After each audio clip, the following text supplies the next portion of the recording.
Olá, boa noite, meus irmãos e meus amigos. Que a graça e a paz do nosso Senhor Jesus Cristo esteja sobre a vida de cada um de vocês.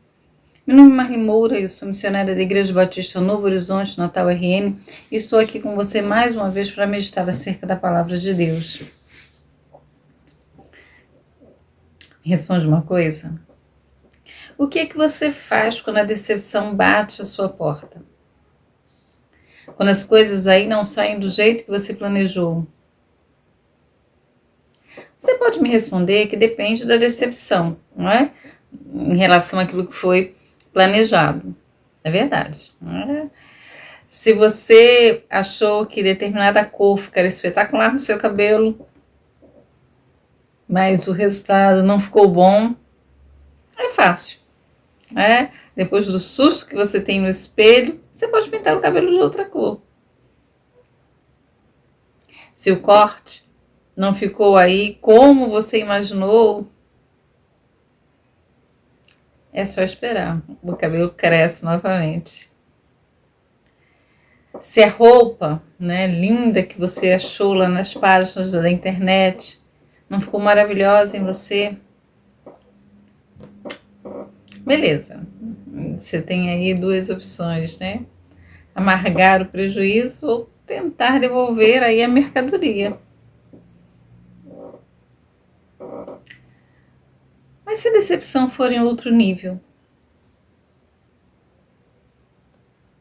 Se a decepção ocorre porque a cura que você esperava não veio, porque a morte bateu aí à sua porta, se a decepção é pelo casamento desfeito, o desemprego, a enfermidade, às vezes a nossa vida dá um giro, não é? E nos sentimos aí perdidos na caminhada. Mas a despeito dessas coisas, responda. A palavra de Deus mudou? Os propósitos de Deus para as nossas vidas caducaram por causa dos vendavais, das decepções? Muitas vezes nós nos apegamos a isso para permanecermos inertes. É a voz que silencia para o exterior, mas no peito, internamente, grita, dizendo aí que Deus errou conosco, que Ele falhou muitas vezes. Ao invés de irmos ao seu encontro, para ouvir a sua voz e experimentarmos aí o seu consolo, nós nos afastamos de Deus da comunhão. Nos afastamos do partir do pão. A igreja, na sua vida comunitária, ela celebra aí o seu Senhor. Ela relembra do seu sacrifício, do seu corpo partido, do seu sangue vertido. Ela participa desse momento, comendo pão, bebendo vinho. E lembra daquilo que o Senhor fez, mas se reporta também para um dia na história da volta do seu Senhor. Um dia que estaremos aí participando de um banquete, da celebração das bodas do Cordeiro. E isso ocorre, a gente faz isso junto, caminhando junto, reunidos no mesmo lugar, esperando essa volta. Mas muitos têm deixado as fileiras, tomando aí caminhos que estão em direção oposta à vontade de Deus. Deixa-me dizer uma coisa para você nessa noite. Nós não podemos deixar que a decepção, a angústia, a tristeza nos retire da comunhão. Nem tampouco que essas coisas sejam empecilho para cumprirmos a vontade de Deus nas nossas vidas. Deixa-me ler para vocês nessa noite, a história aí de 2 discípulos que ficaram assim. Ficaram aí perdidos, entristecidos, caminhando em direção oposta a palavra do seu Senhor.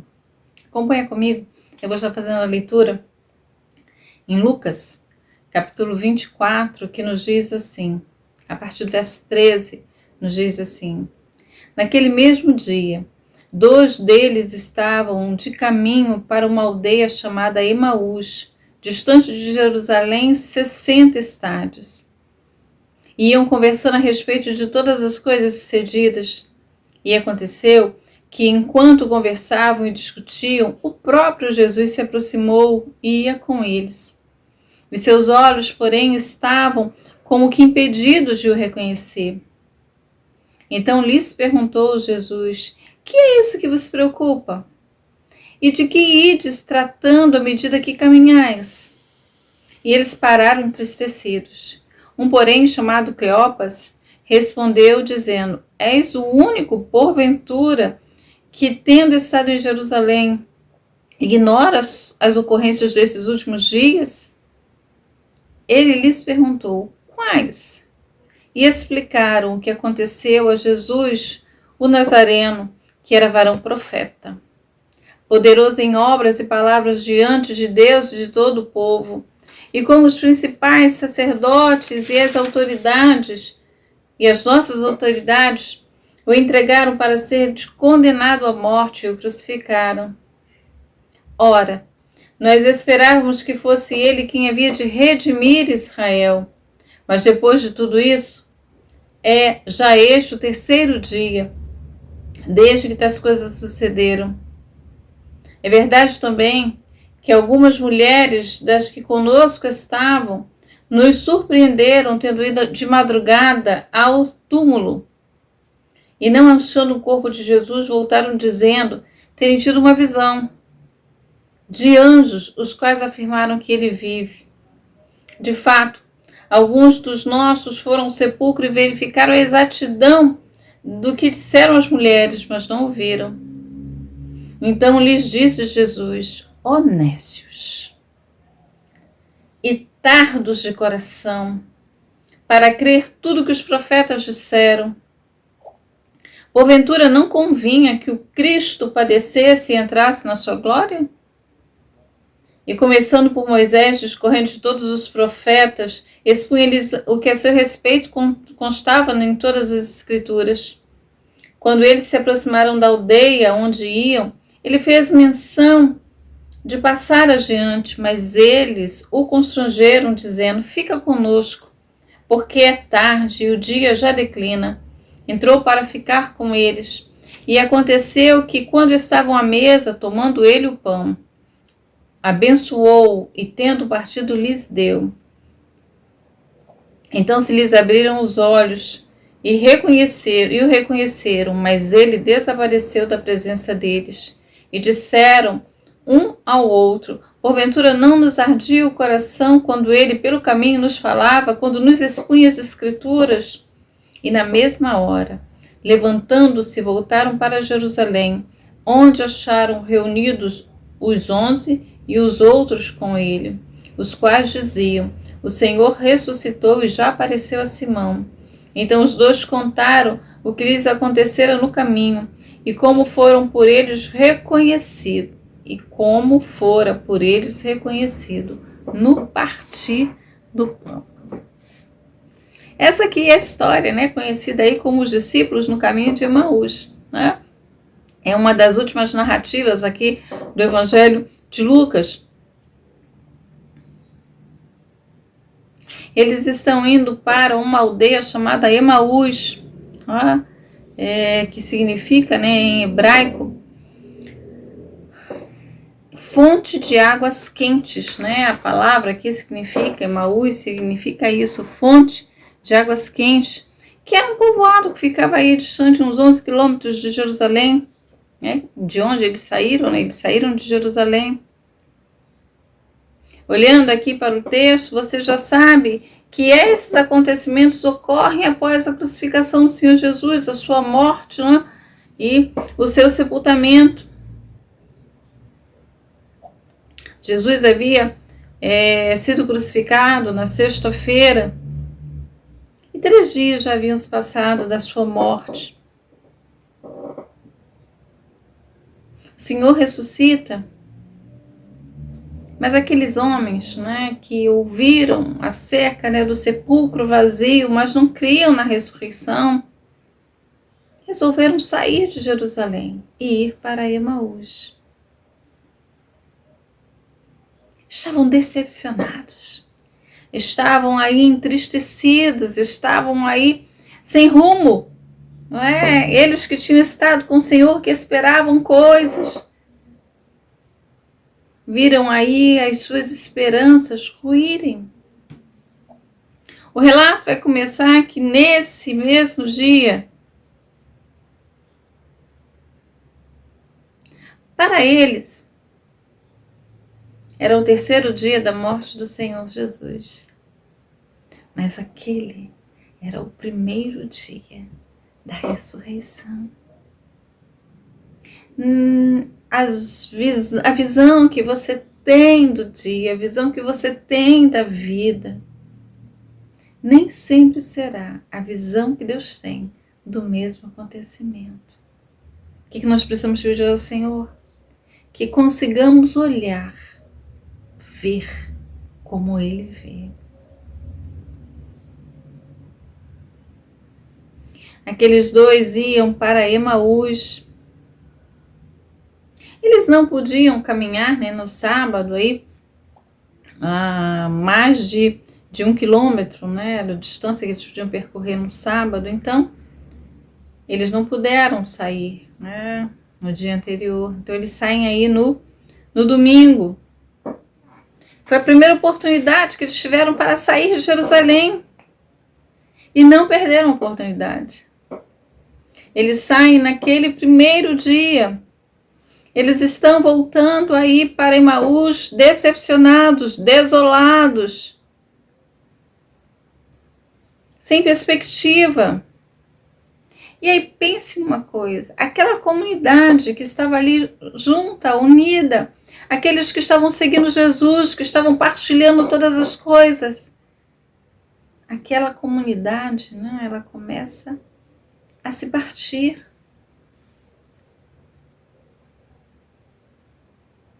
Fica dispersa, entristecida, amargurada.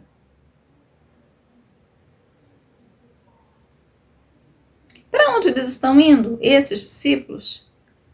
Para Emaús. Algum problema de ir para Emaús? Tinha algum problema em relação àquela aldeia? Não. Não tinha nenhum problema em relação a Emaús. O problema estava em os discípulos irem para lá. E por quê? Porque havia uma ordem expressa, que eles deveriam permanecer em Jerusalém. Eles deveriam permanecer juntos. A igreja, no decorrer da história, ela teve vários momentos de dispersão para que o evangelho fosse propagado. Mas esse momento aqui era momento de permanecer. O Senhor disse que eles deveriam permanecer lá.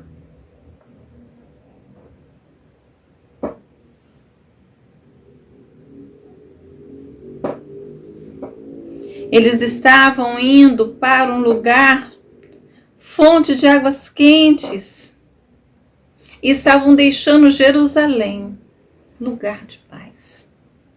O significado aí.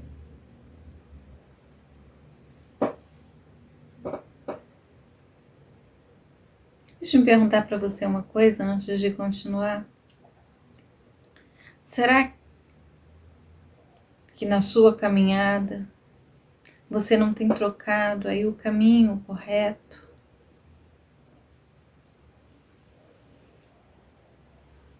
Será que você não tem abandonado o caminho correto por causa das tristezas, das desilusões dessa vida? Não é uma coisa boa de se fazer. Nós precisamos permanecer com o Senhor a despeito de qualquer vendaval que tenha nos atingido, de qualquer decepção. Porque somente no Senhor é lugar correto para se estar. Nós não podemos trilhar outro caminho. Aí você pode dizer, não.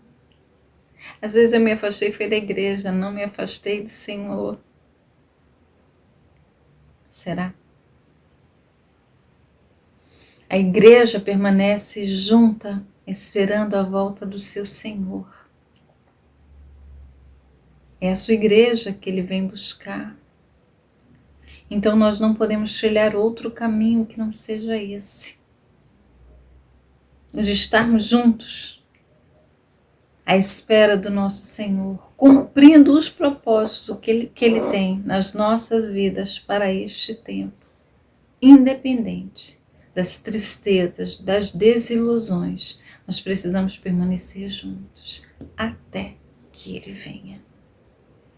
Até que o Senhor volte para nos buscar. Aqueles homens conheciam Jesus. Você vê aí, quando o Senhor se aproxima deles, que eles começam a dizer, olha, ele era varão, poderoso. Verso 19. O que aconteceu com Jesus, o Nazareno, que era varão profeta, poderoso em obras, em palavras diante de Deus e diante de todo o povo. Eles tinham aí um conhecimento do Senhor Jesus. O Senhor se aproxima deles e o Senhor começa a perguntar e eles começam a dizer, olha, as coisas aconteceram assim. Você aí não sabe o que aconteceu. Eles andaram com o Senhor, mas não conseguiram perceber que estavam diante de Jesus ressuscitado. Eles achavam que ele era aquele que estaria, era um varão profeta, poderoso em obras e palavras diante de Deus.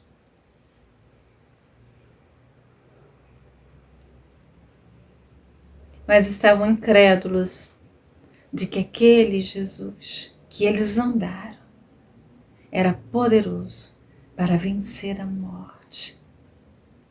Eles não conseguiram ver Jesus como o Messias de Deus que viria.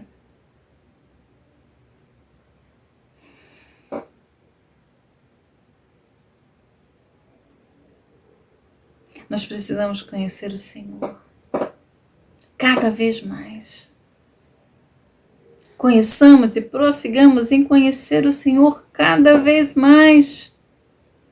Eles viram muitas coisas, eles presenciaram muitas coisas, eles viram muitas curas, muitos sinais, muitas maravilhas. Mas ainda estavam incrédulos. Precisamos conhecer o Senhor e prosseguir em conhecê-lo. O que vocês estão discutindo aí? O que está acontecendo? Jesus perguntou. Jesus não os acusou de nada.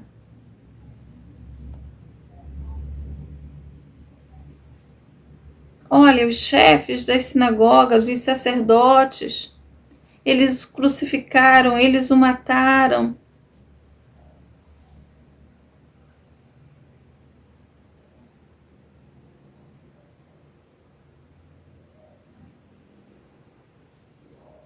Não conseguiram perceber na sua totalidade a obra de Deus, que era de enviar Jesus para morrer por nós, pecadores, para ser morto em nosso lugar. Eles estavam decepcionados demais. Aqueles homens esperavam que Jesus viesse fazer algo. Colocaram expectativas em que ele fosse fazer algo diferente da obra que ele realmente veio fazer. Nós esperávamos que ele seria aquele que estaria redimindo a Israel. Jesus veio nos redimir do pecado e da condenação que estava sobre as nossas vidas. O Senhor veio para trazer perdão para os nossos pecados e vida eterna. Mas eles conseguiam pensar somente nesta linha temporal. que passa. E é por isso que eles estavam decepcionados.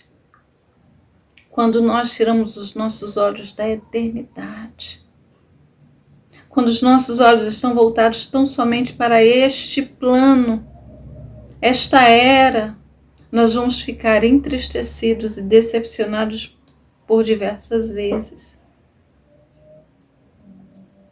Eles esperavam.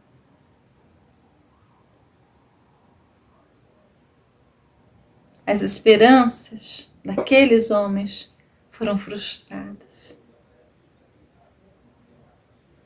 Porque eles não estavam esperando o que de fato Deus veio prometer fazer.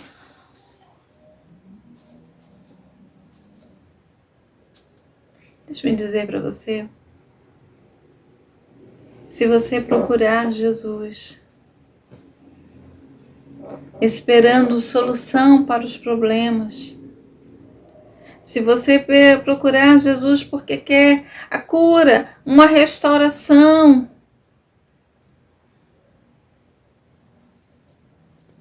a resolução de problemas, se você procura Jesus tão somente por essas coisas, haverá frustração para você. E com isso, eu não estou dizendo que o Senhor não faz, Ele faz. É o mesmo Deus que operou no passado, é o Deus que opera hoje. O que eu estou dizendo é que a nossa aproximação do Senhor não pode ser pautado nessas coisas, porque Ele vai cumprir os planos que Ele tem para as nossas vidas. Se for de cura, há de ser.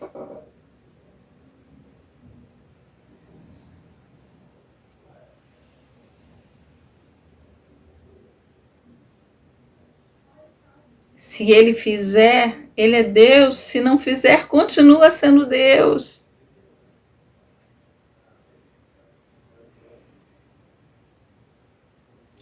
Jesus vai chamar aqueles homens de nécios. Vai dizer que eles não tinham discernimento. Apesar de conhecerem a letra escrita da palavra, eles não conseguiram entender que a cruz era o caminho, que a cruz não era o fim, mas que a cruz era o início para algo de tremendo que Deus havia prometido na vida do homem. Jesus passaria pela morte, mas não seria preso por ela. Ele não seria dominado por ela. Estava diante dos olhos dele acontecendo o maior fato da história da humanidade. Mas eles não estavam conseguindo perceber, porque as suas esperanças eram erradas. E essas esperanças erradas foram frustradas, porque o propósito de Deus sempre se cumpre. Eles sabiam da Escritura. Os judeus, eles conheciam a palavra, eles eram ensinados, eles conheciam os salmos, as profecias, mas apesar deles conhecerem isso, eles não conseguiam ver na vida de Jesus o cumprimento dessas profecias.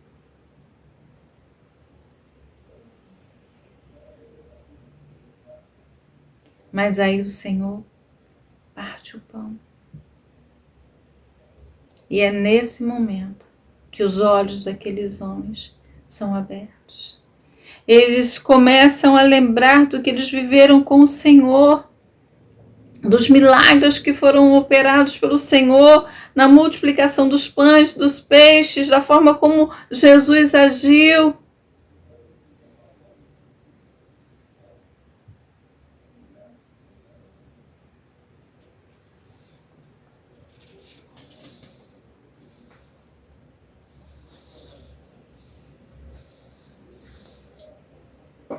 E aí eles reconhecem que era o Senhor. o Senhor que aparece. O Senhor que aparece diante dos olhos daqueles homens era o Senhor. Era o Senhor. O que é necessário?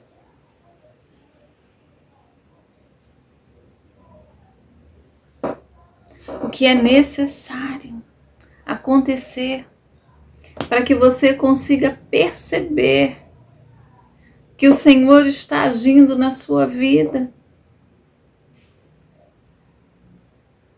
Quando eles conhecem, quando eles conseguem reconhecer o Senhor, quando eles conseguem perceber que é o Senhor,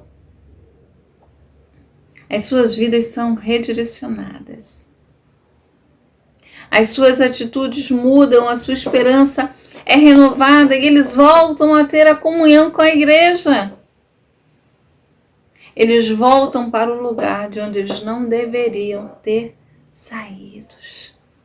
Eles vão para Jerusalém, eles voltam para Jerusalém para aguardar juntos, reunidos, a promessa do Senhor. Como é que a vida daqueles homens foram renovadas?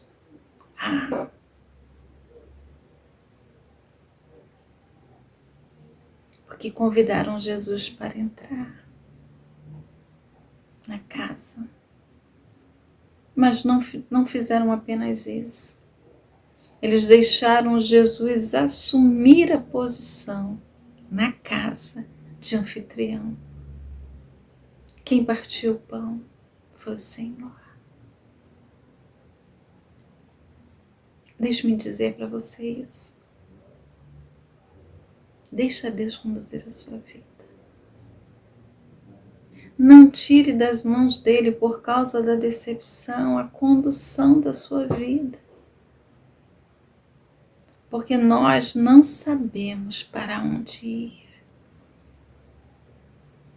Nós precisamos deixar que o Senhor nos conduza. E também não podemos nos afastar do lugar de bênção e de paz que Ele tem para as nossas vidas. Aqueles homens, a despeito do horário, voltaram correndo, porque precisavam permanecer juntos. Saber do túmulo vazio não fez diferença.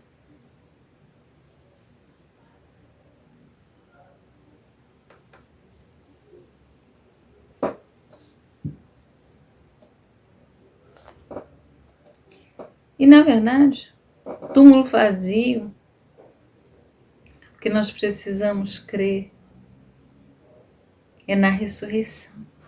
Porque a ressurreição explica o túmulo vazio. Eles viram Jesus.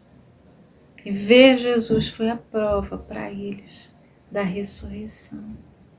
E quando eles foram impactados com essa verdade, acabou o desânimo, acabou a tristeza, voltou a coragem, porque eles partilharam e desfrutaram da presença de um Jesus ressuscitado. Aí você pode me dizer, irmã Marli, mas a irmã está dizendo isso porque está tudo bem na vida da irmã, não é? Você não está enfrentando as intempéries que eu enfrento. E por isso realmente me abati, estou aí sem rumo. Talvez você não esteja enfrentando as dificuldades que você enfrenta, mas enfrento outras. Mas deixe-me falar para vocês a história de um homem. É o autor do hino Sou Feliz, Horácio, era o seu nome. E quando ele escreve esse hino, não é? Sou feliz, não pense que ele estava passando pelo melhor momento da sua vida. Ele não estava. Ele estava seguindo o Senhor e parecia que estava dando tudo errado na sua vida. Ele era casado com uma mulher chamada Ana. Eles tinham um filho,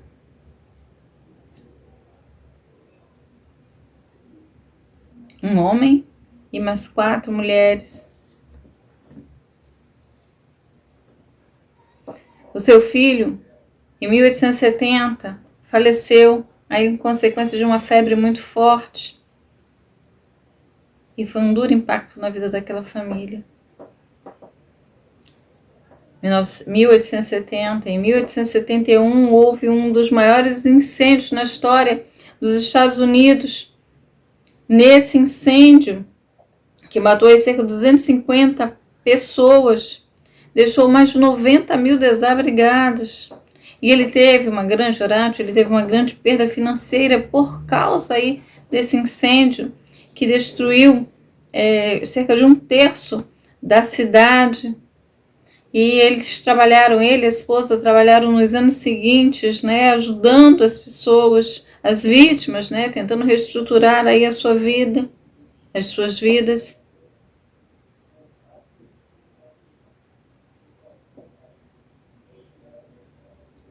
Em 1873, ele, né, Horácio, a sua esposa, eles decidem ir para a Europa para se encontrar com o evangelista Moody, que estava aí realizando uma cruzada evangelística. E depois disso, eles pretendiam ainda viajar pela Europa. Então toda a sua família, né, ele, a esposa, as 4 filhas, eles vão para Nova York para de lá pegar um navio e ir para a Europa. Mas ele é impedido de viajar com a família.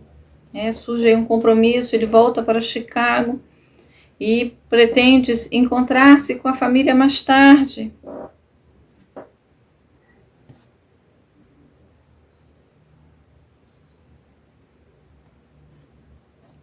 Mas nessa viagem, um navio, ele bate, ele colide aí com outro navio. 1873.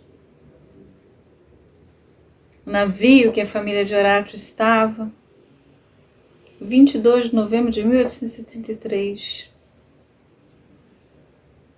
Ele vai bater aí em outro navio, em um navio inglês, e ele afundou em 12 minutos. 226 pessoas morreram nesse naufrágio, incluindo as 4 filhas de Horácio. 90 pessoas sobreviveram, e entre elas a esposa, Ana, que quando ela chegou num lugar seguro após ser resgatada, ela envia um bilhete. E aí, quando a esposa, né, está num lugar seguro, ela envia um bilhete para o seu marido dizendo: salva, porém só. Horácio pega um navio e vai imediatamente ao encontro da sua esposa. Em um determinado momento, né, quando ele foi avisado que eles estavam passando aí pelo local onde suas filhas haviam morrido naquele naufrágio, ele se sentiu profundamente comovido. Ele voltou para a cabine e começou a escrever: se paz a mais doce me deres gozar, se dor a mais forte sofrer, ó seja o que for, tu me fazes saber que feliz com Jesus sempre sou. Esse hino, ele foi escrito aí num momento de muita dor, mas também um momento em que ele pôde sentir o conforto e a paz de Deus. Aquela paz que vai aí acima de todo e qualquer entendimento. Então não deixe que as suas tristezas, frustrações impeçam você de continuar seguindo seu Senhor, caminhando com Ele, no caminho que Ele quer que você ande.